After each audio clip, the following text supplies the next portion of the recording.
record, it's recording. And I think I may show up in the shot, I may not. So basically the assignment was to read an article by this guy Dave Wood. But Dave Wood's argument and article is pretty darn challenging. And so the first thing Dave Wood does is he refers to another article. And the other article that he refers to is probably more challenging than Dave Wood's article. So what that means is you've got this problem of sort of nested boxes, right? So Dave Wood's article says, moving across the boundaries, visual communication, reposition in support of interaction design. And the article that he very quickly refers to is by three people, Steve Harrison, Phoebe Sengers, and Deborah Tatar. And theirs is the three paradigms of HCI. So it's understanding this is required to understand the Woods article, and to understand this, you have to understand phenomenology. And it's like, hell, this isn't a philosophy class. How are we supposed to go back that far to get it? And so what I'm going to try and do today is put those things together in a way so that this relatively short but kind of dense article will be clear in case you had any questions about it. All right?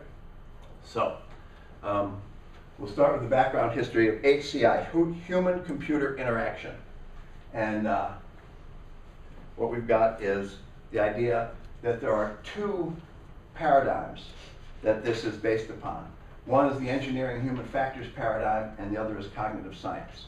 So engineering human factors, that goes back probably to the 40s, maybe even earlier. So it's things like ergonomics. It's things like, how is it that we know whether or not these jet pilots can process all that information in all those instruments, okay? Cognitive science comes up when these computer systems come up and people say, you know what? Computer information and human brain information, they're really like each other. So we've got these two different paradigms for understanding interactions, right? Now, the problem is that both of them employ quantitative methods to determine the efficacy of a proposed solution. So let's say they make a new control panel for a jet fighter, and then they have a guy in it, and they're giving him all these tasks, and they're measuring his eye rate and stuff. Can he see this? Can he read that? Can he respond in this fashion? It's all counting and measuring. And similarly, when you're doing it the cognitive science, okay, we give you something, it's an interactive tutorial, and you spent 20 minutes on it, and you took 80 questions, and you got 45 right. Okay, that wasn't nearly as good as when we got 60 right, etc. So it's all about counting and measuring. And one of the things that counting and measuring sort of ignores is the idea that some things are really attractive or really beautiful, okay?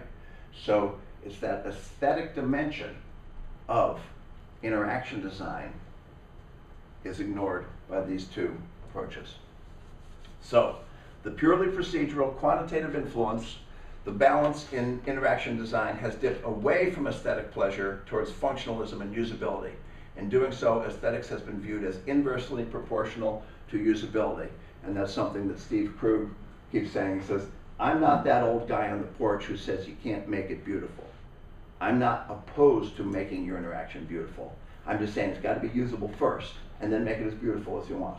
So there are some people who think putting all of your efforts into making a website visually attractive is working against you because somehow it's inversely proportional to usability. As the visual aspects of design do not reveal themselves through quantitative research methods, there has been a dismissive attitude to aesthetics.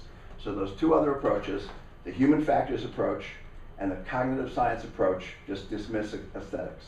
And it's sort of left out of the picture. So the origins of human factors, and it goes back to Taylorism. So back when we get Henry Ford, who says, okay, here's how we're going to make cars economical. We're going to have this assembly line, and you're going to do one job, etc.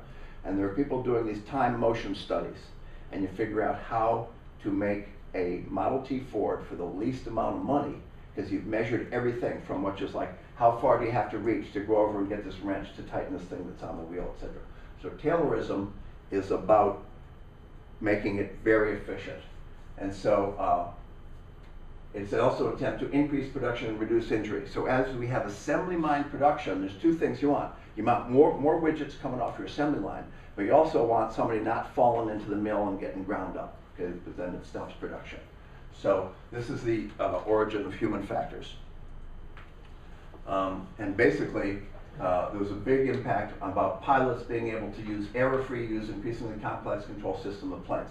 So as we're getting into World War II, as we're getting more and more sophisticated machinery, and you have people trying to sort of operate these incredibly complex machines, if they had too many instruments on it and they couldn't read them, it's like they didn't even have the instruments. It wasn't doing them any good.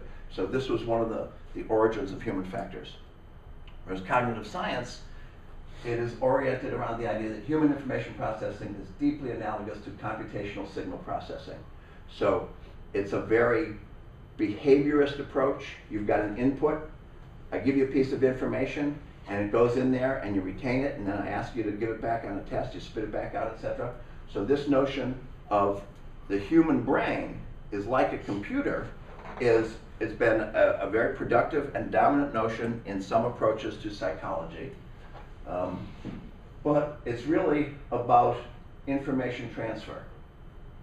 And information transfer is one thing you might want out of a website. Let's say you go to a website for a university and you want to find out what are the majors, where do I find the majors, etc. One possibility, but there's a whole lot of other stuff that goes on in interactions that are other than information transfer. And consequently, the cognitive science approach is not taking care of some of the things that you might be doing besides information transfer. And so again, this is Harrison. This is the three paradigms of human-computer interaction. And they say, one consequence of the dominance of these two paradigms is the difficulty of addressing the phenomena that these paradigms mark as marginal. So now, you've got these other things, some of which are quite new, right? They weren't around when they were developing the assembly line for the Model T. They weren't around when they were trying to figure out the instrumentation for jets in World War II, etc. So these are links. I'm going to click on a few of these and figure out what kind of things we're talking about. So this notion of participatory design. So imagine that you're going to design a new process. You've got a company, and this company makes some widgets, okay? And what you could do is you could say, okay, we'll just get some designers to design it. Or you could say, no, let's take the people who are actually going to be working making the widgets, or let's take the clients who actually come in and use this service and have them help you design it. So the whole idea that design, that was my phone, who knows what's this thing, basically, I've got so many, what do you call those things when you get, alerts? I got so many alerts, and I can't tell, I got 5 different sounds, I have no idea which one is which, I ignore them all, okay? So the idea that design now includes an approach to design that gets participants, the people who are going to be the actors in it, early on in the design process. So one of the claims is these models of interaction that either come from human factors or come from cognitive science really are not up to the task of dealing with this. Value-sensitive design. Here's another one, and let's see, I can probably make this big enough to, let's see, Control plus, Command plus, there we go. Okay, so this is University of Washington. The idea that, let's say you've got a new website, and your website is about recycling at Ryder, okay? And it's like, okay, what it's supposed to do is it's supposed to engage people, inform people, etc. But the idea that these things that are being produced, there are stakeholders in there who have a personal stake, they've got an ethical position, they have a moral responsibility, etc. So the idea is that design should be sensitive to the values of the institution that's presenting it, and also sensitive to the users who will use it, okay? And again, what Wood and Harrison are saying is cog-sci and human factors doesn't know how to deal with this. This is too touchy-feely, it is too interpersonal emotional for those other things that just count and measure to address. And yet this is an important sort of advancement in the area of design. The news out today now in terms of the Volkswagen device that basically spews hydrocarbons out unless you're getting checked, and then it kind of makes everything seem good. It turns out it's not just Volkswagens, it's also Porsches, it's also Audis, okay? So at some level, there were people at Volkswagen and Porsche and Audi working on a device that was really a criminal practice, okay? And so value-sensitive design was probably not a part of the people who said, how can we get this thing so it will look like it doesn't pollute when it's in, you know, the New Jersey Department of Vehicles being checked, but will produce, you know, pollute at 9 times that when it's out on the road. So this whole notion of value-sensitive design is possibly increasingly important as we go forward with not allowing businesses to do some of the things they might have done. User experience design. This is what that guy, Steve, I can't remember his crew, is. He's about usability, but there's this whole school of user experience design, UXD, which now is just called UX, user experience. And it's its own discipline.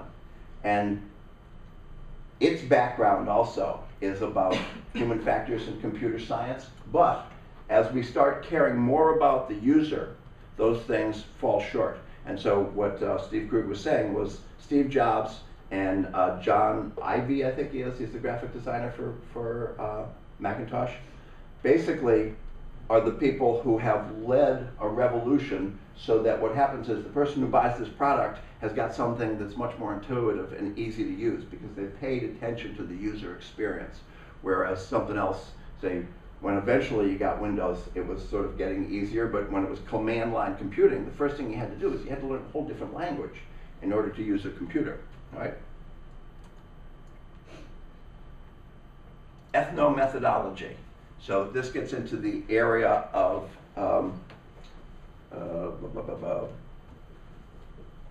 anthropology, okay? So once upon a time, a vendor comes up and they've got a new machine. They're going to make a new coffee maker, right? And it's going to be like Mr. Coffee, but it's going to be different. And so what they do is they have some people use it, and they do this sort of, you know, user interaction. And they ask them a bunch of questions. What do you think about loading it with coffee? What do you think about putting in the water? What do you think about this? And they ask these people all these questions. And it turns out they're now finding people lie. You cannot trust the answers that the people give you. Instead, what you do is you put the coffee maker in there and you put a camera in and you watch them using it. And you're going to learn more about what people do with your device by actually seeing how they use it than by asking them questions. Because as soon as you've asked them a question, you've sort of framed it in a way where they kind of think, you know, what is the right answer? What answer do they want, etc. And if instead what you do is you watch it. So Ethno Methodology is really about the idea that design can be more of an anthropological enterprise than sort of a psychological enterprise. Rather than surveying the users, let them use it and watch what they do, okay? And then embodied interaction. And this then gets to another person that is quoted by Wood, and then also Harrison et al. Quote this person, and his name is Paul Durish. And it's about the idea that more and more our interactions are embodied. You know, the fact that this device now, I can do things like shake it and it will do different things.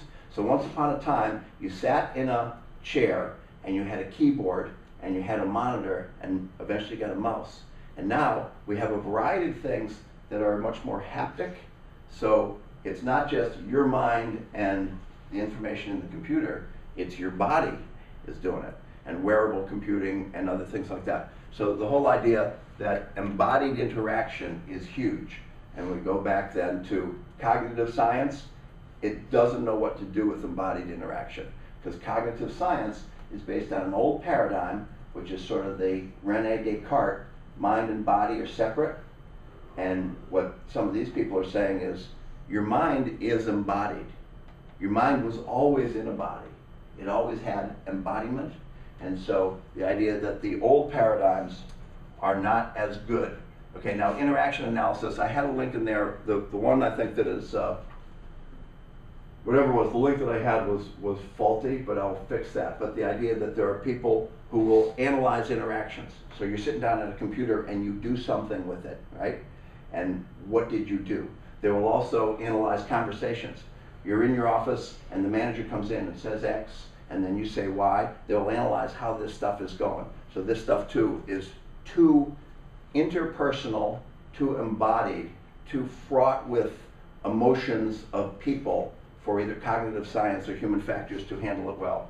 And then critical design, this is an interesting site. This is in Britain, and can I make this one big? Dunn and Raby.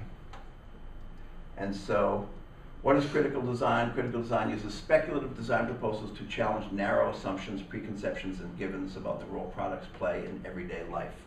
So, we're moving out of a 20th century notion of design of products. Back to Henry Ford, said you could have any color Model T as long as it's black, okay? What happens is the producers were saying, this is what we can produce economically and make it reasonably, safe, etc., and you don't get any choice in it. And now what's happening is you are having more choice, and the assumptions that someone with a new product might make, they're no longer safe to assume that all these people in the room want the same thing.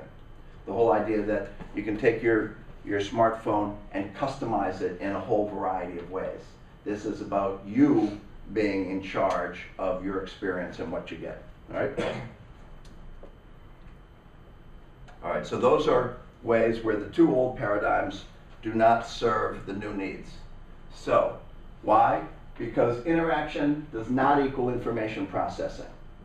In many cases, you go to a website looking for some information, that's all that was there, fine. But there's a whole lot more to interaction than just information processing. And what they're saying is interaction equals meaning making. And in meaning making, artifact and context are mutually defining and subject to multiple interpretations. So you go to a website and you see a product, or you see a service, or you see an advertisement for something. And the idea that you, as the viewer of it, are going to make meaning out of it. And that meaning that here's what's on the website, and sort of what's everything was around it, and how you got there are connected to each other, and you are making meaning. So meaning making is bigger than information processing, and it's the goal of interaction designers and analysts. And so again, that's these three people who are at Virginia Tech. Okay, so multiple authors have proposed a third way, and it's phenomenology. So then that's where basically I felt I had to back up another level because, okay, how many people have taken a philosophy class where you've learned about phenomenology? Okay, that's kind of what I figured. So, phenomenology is a sort of, it's not necessarily a school of philosophy, but it's an approach to philosophical questions that is different from other approaches. And so Stanford Encyclopedia of Philosophy, he says, phenomenology is the study of structures of consciousness as experiences from first-person point of view. So basically, you go into an environment and suddenly you're freaked out, or you're excited, or you're enthusiastic, or you're bored, or you're whatever, etc. Your personal experience is what phenomenology is interested in. Whereas another thing might say, okay, how much did you retain? We taught you, 4 rules, and you remembered 3 of them, and you lost the 4th one. There you had sort of information transfer at 75%. That's fine, that exists, it's real. But how did you feel about the experience? Because a lot of learning can be more efficient and more effective if what happens is you sort of enjoy the experience. All right, so how does phenomenology relate to the rest of philosophy? So ontology is what is, what exists. Is this podium real? Epistemology is how do we know something, and different kinds of knowing. So we know 2 + 3 = 5 in an absolute unambiguous way. But when I say, I know my mother loved me, that's a different kind of knowledge. Maybe she was lying. She actually told me I was her favorite. She told the other 5 they were her favorite, right? So certain kinds of knowledge are more knowable than other kinds of knowledge. And back to the counting and measuring, the reason why human factors and cognitive science counts and measures is because once you've got something counted and measured, that becomes unambiguous. Logic, the study of valid reasoning. So how should we reason? So all men are mortal. Socrates is a man, therefore Socrates is a mortal. Basically, you're absolutely guaranteed that this is true if you've got a logical structure and these 2 things are true, right? Ethics, how should we act? So back to Volkswagen. Should they have put in a device that basically cheated on their emission tests? Probably not, especially since now that they got caught, they're in serious trouble, okay? But phenomenology is different from all of those and it's really how do we experience? So what was the experience like? Was it good, bad, or indifferent? Because this then becomes, this is the third way that the people who are saying human factors is not adequate to assessing interaction design, cognitive science is not adequate, phenomenology is adequate because it's about your experience. Your experience is at the center of phenomenology. So these are two of the big heavy hitters. Not surprisingly, they're German. So you got Edmund Husserl, 1859, 1938, and then Martin Heidegger, 1889, 1976. Hugely influential in postmodern thought and philosophy. The fact that kind of recently it turned out, well, maybe he was a Nazi, you know, what happened after World War II, a lot of people who were Nazi sympathizers kind of were able to hide it. Well, he, you know, got away with hiding it for a long time, and now it's like, well, you know, kind of a sullied history there in the 40s. But so these are two of the heavy hitters of phenomenology, and these are some of the ways that it differs from classical aesthetics. Classical aesthetics is analytic and places the human as a processor, constructing disembodied, independent realities. They're based on perception and critical cognition. So you see a picture of the Mona Lisa, and to the classical people, what happened was these things came in, you know, little light impulses came into your brain, and then you processed it just like it was, you know, like you were a cash register, and you had just received Mona Lisa, and now you're going to somehow do something with it. Whereas pragmatists, such as Dewey, Schusterman, and Peirce, so that's that same guy we met in the second class meeting, Peirce, who is the person who comes up with the three-part model of linguistics, as opposed to Saussure, who has the two-part model, argued that we do not see aesthetics solely cognitively, but experience it emotionally as embodied subjects.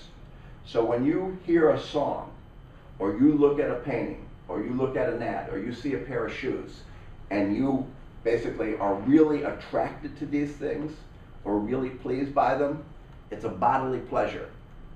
And so the old approaches that basically have you as just a mind perceiving a beautiful pair of shoes, no, it's a mind, the eyes of which sort of saw the beautiful pair of shoes, and it was visceral, it was physical.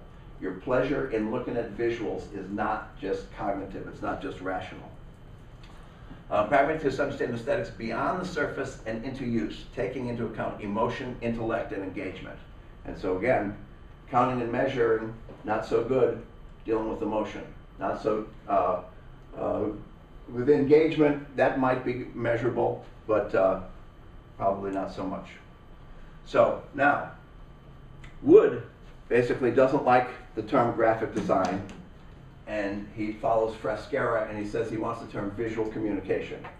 And the reason he likes it is because it places the emphasis on the method, design, the objective, communication, and the medium, visual, of this discipline, rather than just the creation of graphics forms, outcomes. So we've got probably more than 100-year history of graphic designers calling their field graphical design. And what some of these people who are now into interaction design are saying, you need to call it visual communication, not graphic design, for these reasons. Somehow it makes you, it's a little more accurate with what you're doing. Visual communication is beyond mere decoration or artifice. It is more than aesthetics of form or surface. It's rhetorical in construction. And that points back to Roland Barthes, that design for the Italian processed food in the nice bag, etc. It was a rhetorical construction. It was created with your mind in mind. It had designs upon your mind. It wasn't just communicating information.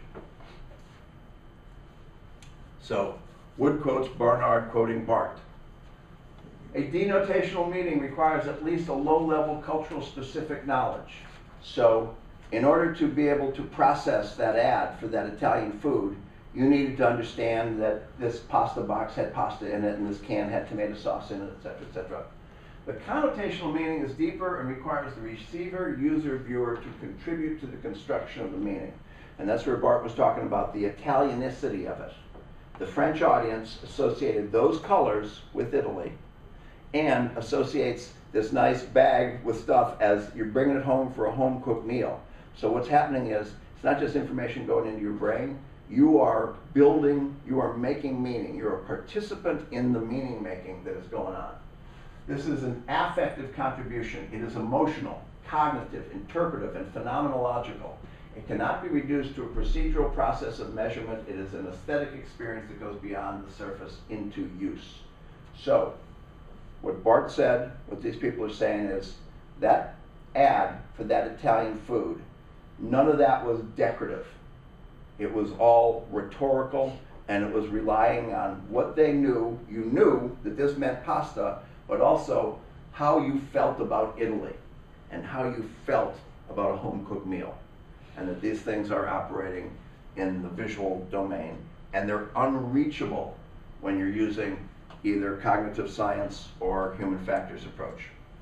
So, the third way, a phenomenological matrix.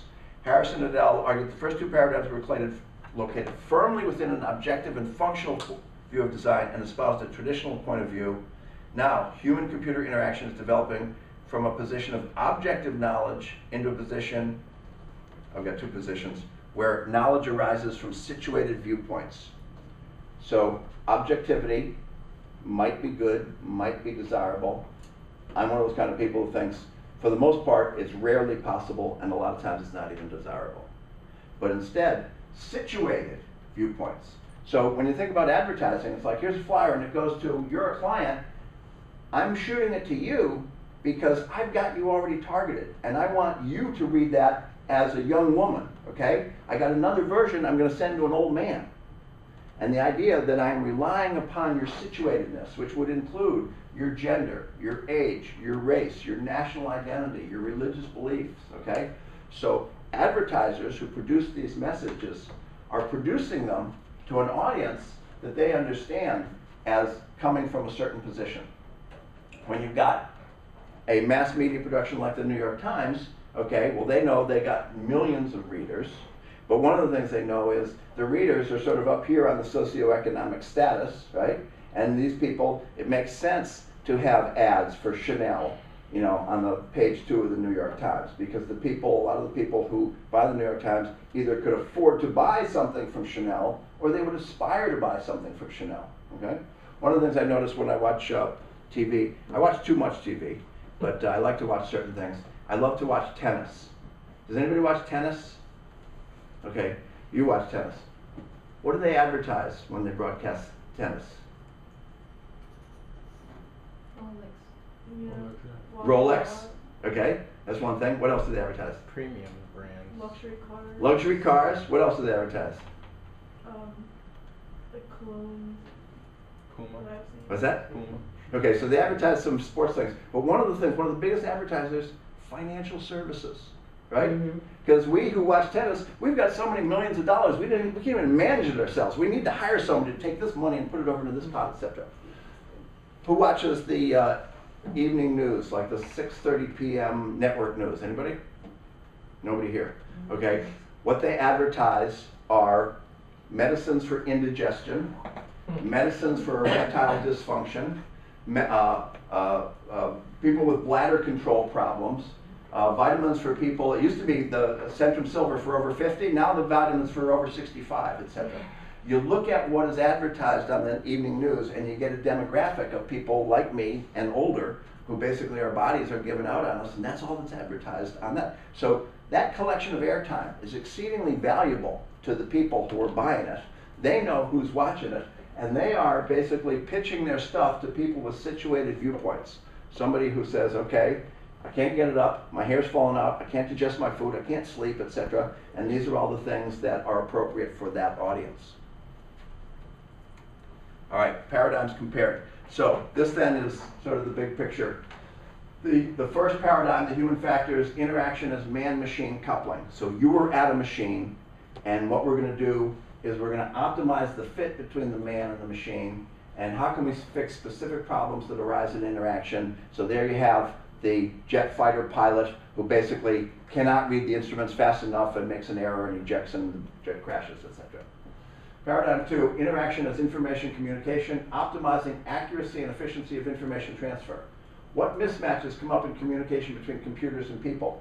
So in the early days of command line computing, there would be these, you get a choice between this and this.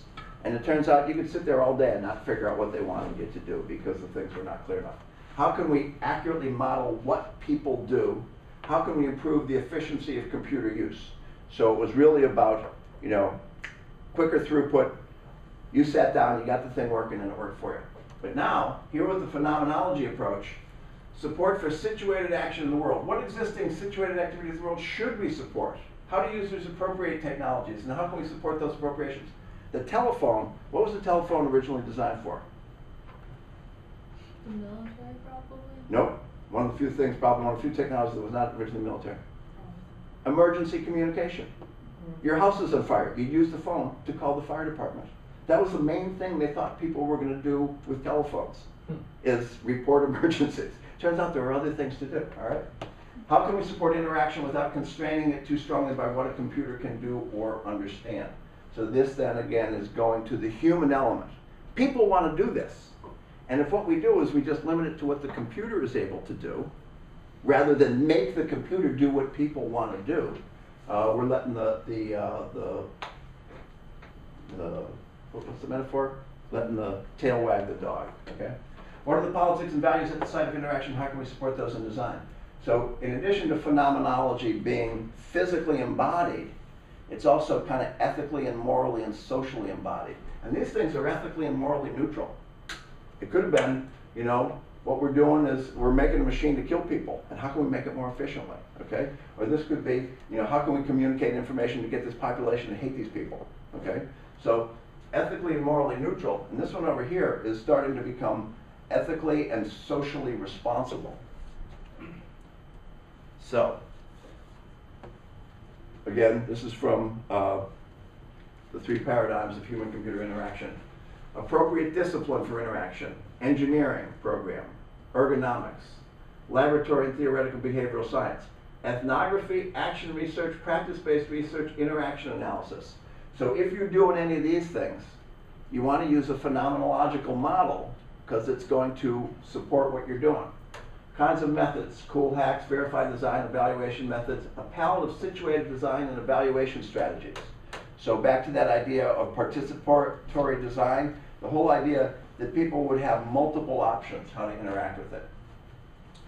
Pragmatic objective details, objective statements with general applicability, thick description, stakeholder care-abouts. So this then goes back to the way you figure out how to make it the way you want it to do, is basically you figure out what people care about. Not what's fastest, not what's cheapest, not what's, you know, has the fewest number of errors, but what do the users care about? You argue about the relationship between your data and what you seek to understand. So basically, how do you know that something is true?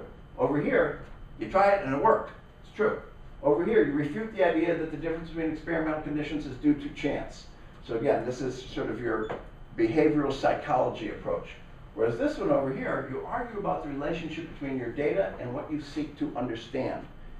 It's almost like we really care about making this site good and satisfying and right in many ways, much more than just efficiency. Over here, we want to reduce errors. Here, we want optimization. Here, construction of meaning is intrinsic to interaction activity. What goes on around systems is more interesting than what's happening at the interface. Zenzyme, what you don't build is as important as what you do build, and goal is to grapple with the full complexity around the system. People who make games, computer games, are probably very much making it on a phenomenological model.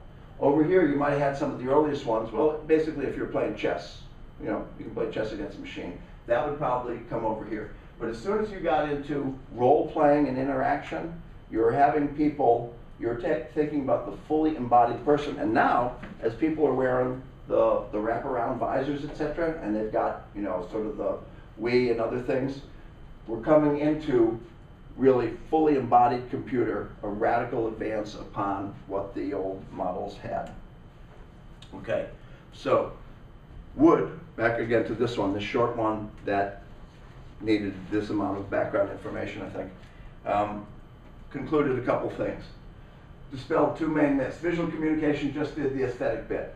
So there are people who still think that the visual communication is something you do last. First you have your people do all the other designs, and then you have a graphic designer come and make it nice. You know, let's have a pretty palette of colors. And he said that's not the way it should be, and it's just not the way that works. aesthetics had no use or function beyond beauty, and would argue is that it has a use. The use is not just about beauty, the use is about engagement and getting you. It's winning your mind and your heart through embodied appreciation of the thing, not just, oh, that's pretty, I think I'm going to go back to that site. Approach from procedural analytic engineering position, where experiences and discussed aesthetics could not be reduced and measured as a functional equation of means end. So the old way, when it was all about counting and measuring, aesthetics got left out because they couldn't count it, they couldn't measure it.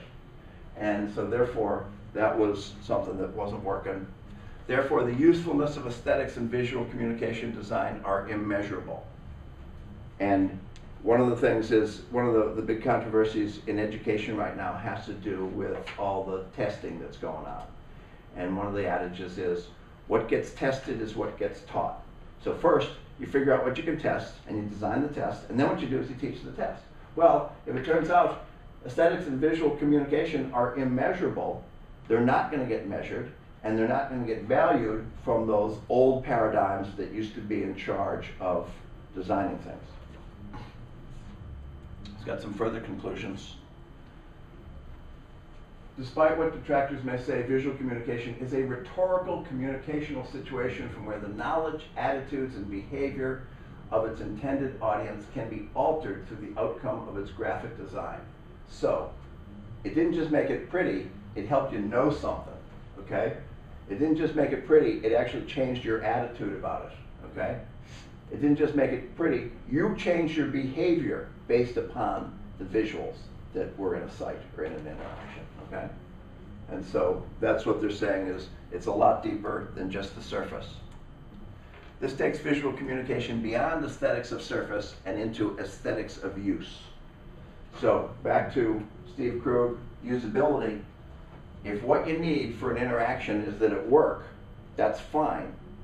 But if you have left aesthetics off on the side because you didn't know how to test for it, then a big part of usability didn't get used. It kind of got left on the cutting room floor. And that was the gist of this article, and then this is more sort of the background information that supported this article. All right? Anybody got any questions? Does it all make sense? Do you care? Do you care? Janae cares. No? Okay. Because the visual communicator has been a second-class citizen in much of corporate communication and design and development. It's the person who is, you know, basically, yeah, they're the ones who know how to use Photoshop and they'll make it pretty once we tell them what to do.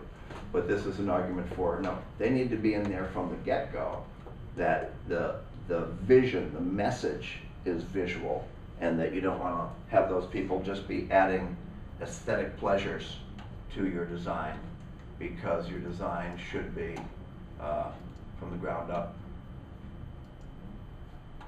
visual. All right, so that's Dave Wood. Dave Wood, at the time that he wrote this, he was a doctoral candidate. He was a PhD candidate at Edinburgh College of Glasgow. He's now somewhere else, and he doesn't yet have a PhD, so I think he's one of those people who, there are many of them, it's called ABD, all but dissertation. So he has published multiple articles, he knows all this stuff, he hasn't done his dissertation, he doesn't yet have a doctorate, and maybe he'll never get one, and maybe that'll mean he won't teach certain places that he would want to teach. All right, chapter 4 of Don't Make Me Think.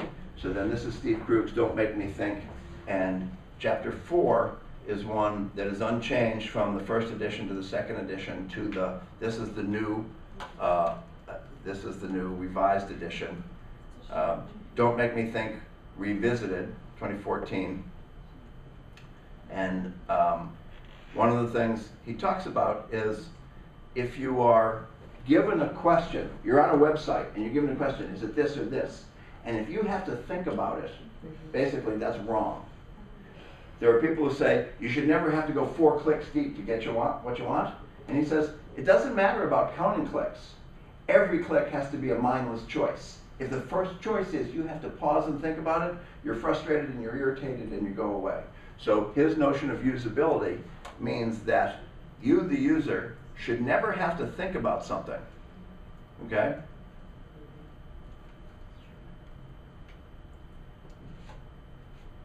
And he's got this example, if anybody has ever traveled in Britain where people drive on the other side of the road, they're smart enough to have written right at the bottom of the curve, look right. And I almost got killed in England. I stepped off the curb because I'm looking to the left, see if a car's coming, the cars are coming from this direction.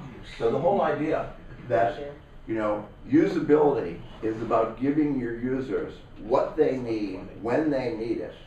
And if they have to think in order to use it, you've done something wrong, okay? So it's a fairly straightforward position, well-established, well-supported. All right, skeuomorphs.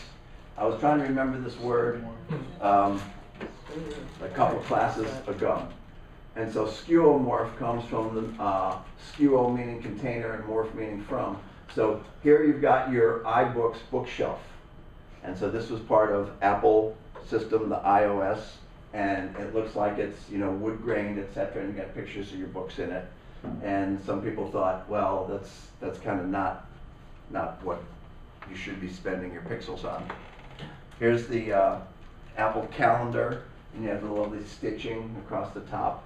And so the deal on skeuomorphs is that the people who are in favor of them say what it does is it helps somebody who used to have a calendar like this use the calendar that's on their computer because it's familiar, and so it's this transitory step, okay? And so two of the people, this is from the Wikipedia article, I think, about it. It says, the debate over the merits of Apple's extensive use of skeuomorphs became the subject of substantial media attention in October 2012, a year after Jobs' death, largely as a result of the reported resignation of Scott Forstall, described as the most vocal and high-ranking proponent of the visual design style favored by Mr. Jobs. Apple designer Jonathan Ive, who took over some of Forstall's responsibilities and had made his distaste for visual ornamentation in Apple's mobile software known within the company, was expected to move the company toward a less skeuomorph aesthetic, okay? So now we're going to go back and watch a little bit more of Steve Krug in that presentation, but where he's talking about skeuomorphs. We're going to go to 1915.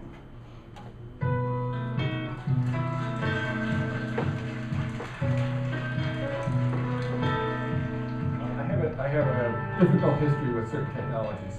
Fax machines have never liked me.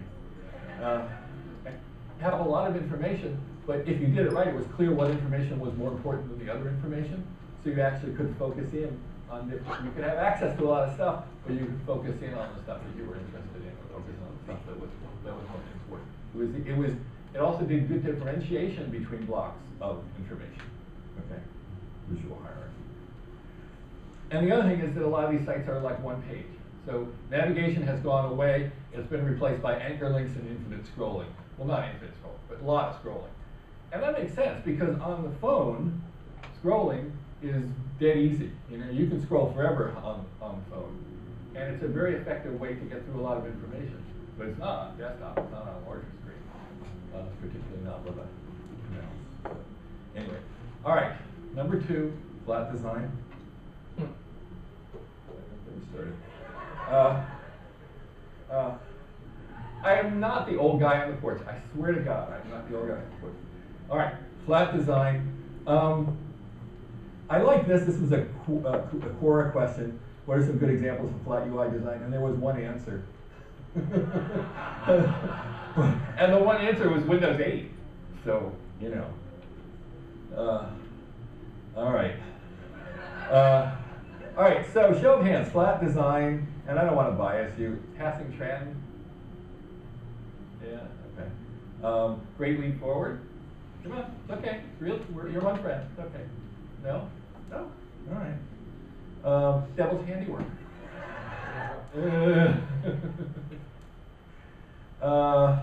Now, granted, this was not ever a good idea. I think we can all agree that there are some things that are better never having been seen. So what is it that gets my dander up about flat design? Well, one of the things actually is you're all too young to remember duck and cover back in the 50s was the scare tactic. When you were in school, you were taught that if there in fact there wasn't atomic war, that what you would do is duck and cover. You'd go under your desk. Right. But it's skeuomorphism, or nuclear, as we actually pronounce it. Somehow there was this use of skeuomorphism as the red menace. It was like we had to go flat because we had been skeuomorphic, right? We had to go flat as a reaction to the fact that that had been assaulted by these things that looked like actual things. Okay. Now, what struck me as bizarre about this was, as near as I can tell, there were only 3 examples of that. Right? There was the knotty pine. There was something. I guess the bookcase was knotty pine. There was leather around the Apple calendar, and there was a third one, which I can't even remember. But the gang sign, well, gang sign was kind of like, but yes, probably.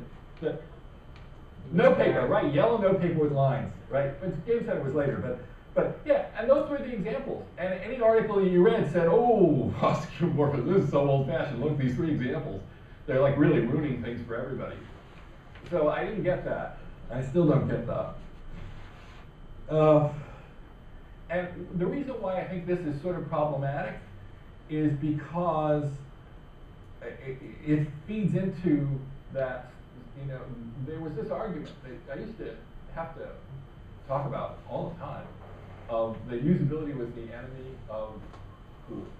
Right? The usability people were coming in and they were telling designers that they couldn't do things the way they wanted to because cool-looking stuff was not usable.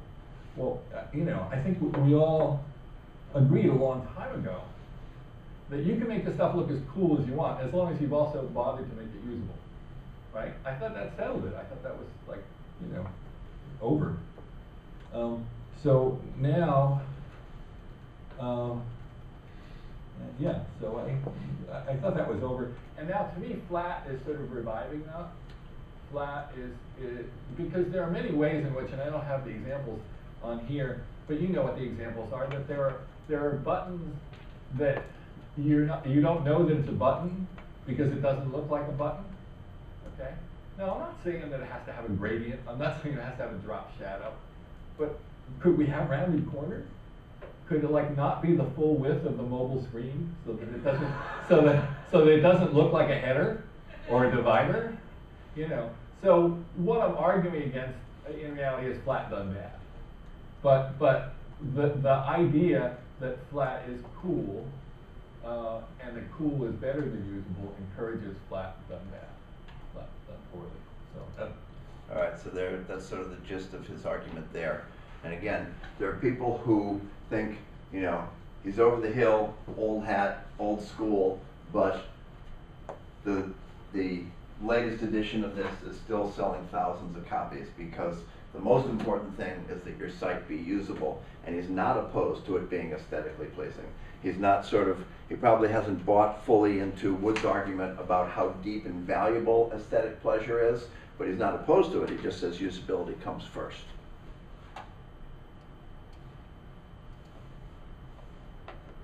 Okay, Luke Wroblewski.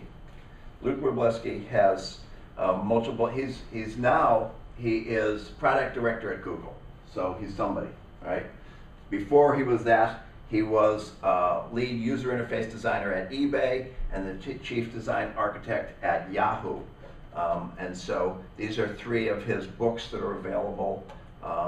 This one here, I put a chapter up of it. There's a sample chapter over here. So Luke Wroblewski is not saying anything we haven't already covered in this class. Basically in that chapter, it's like, there's this color wheel and these colors work together and things like that. But he's talking about, he's in agreement with these authors that visual supports usability. He's in agreement with Steve Krug. And sort of that's all I have to say about Luke Wroblewski.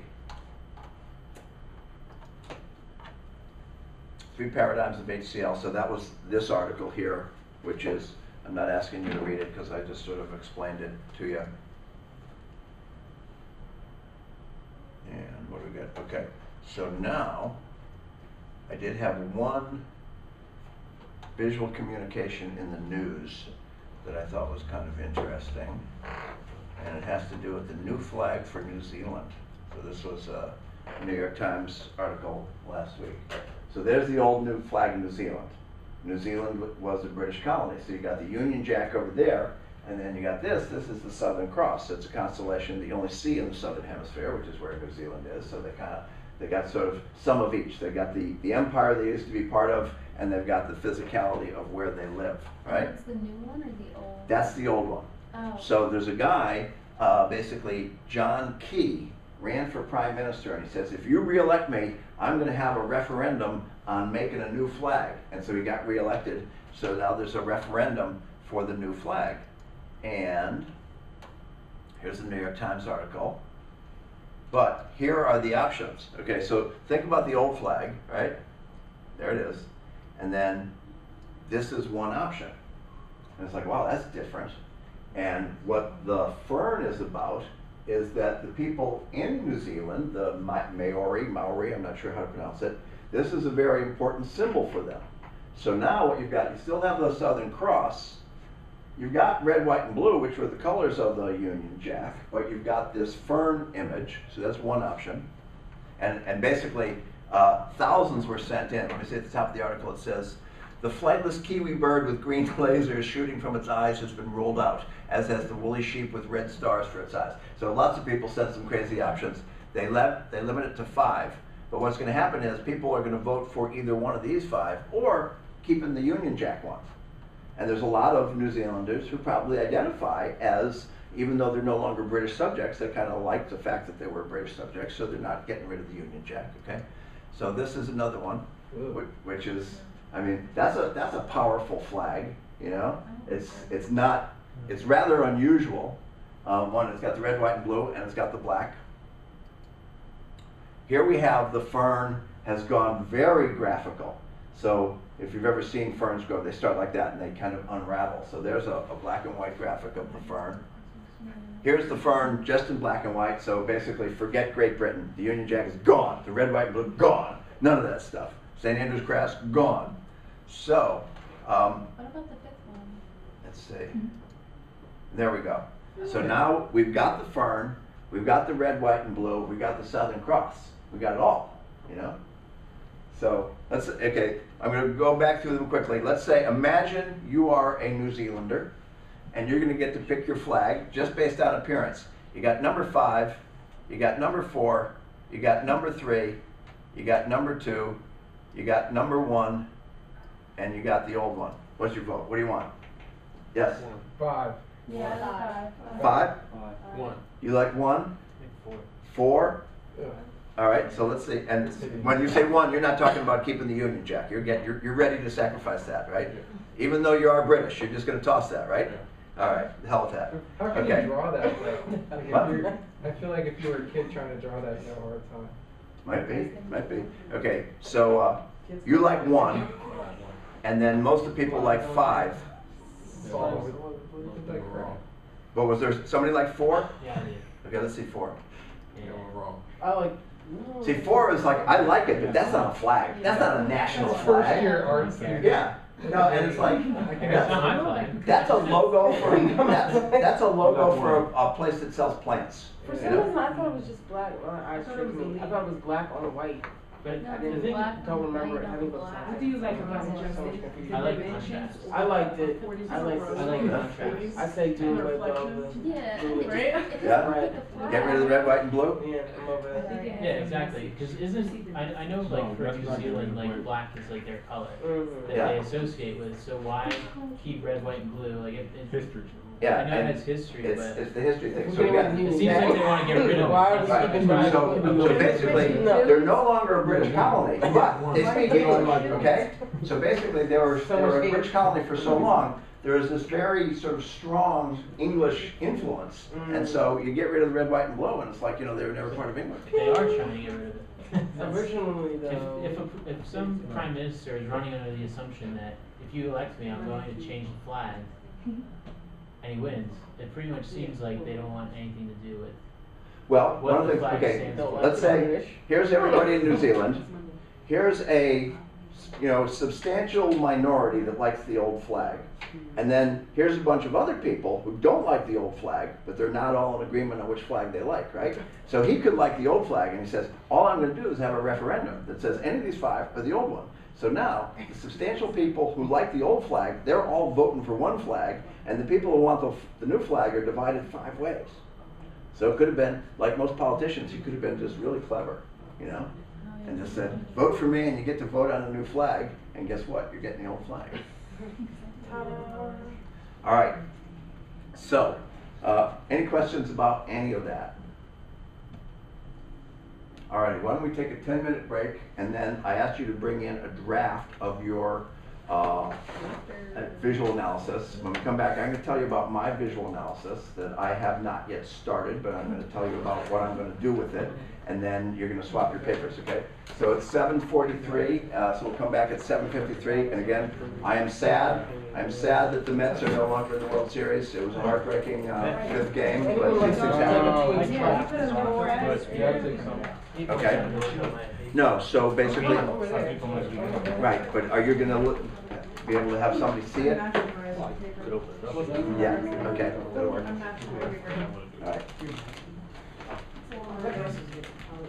Hey, there it is. That's awkward. That's so sad.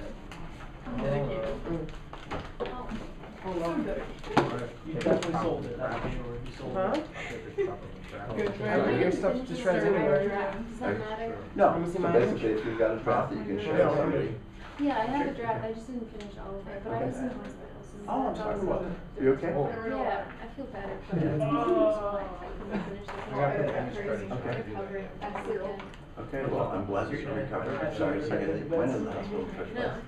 it's okay. Okay, all right, excellent. Yeah, it's. I'll try to do next. I'll try to do next. I think it's We're good. good.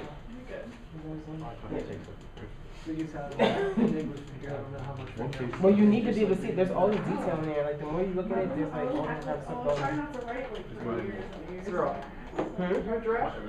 Huh? Do you have a draft?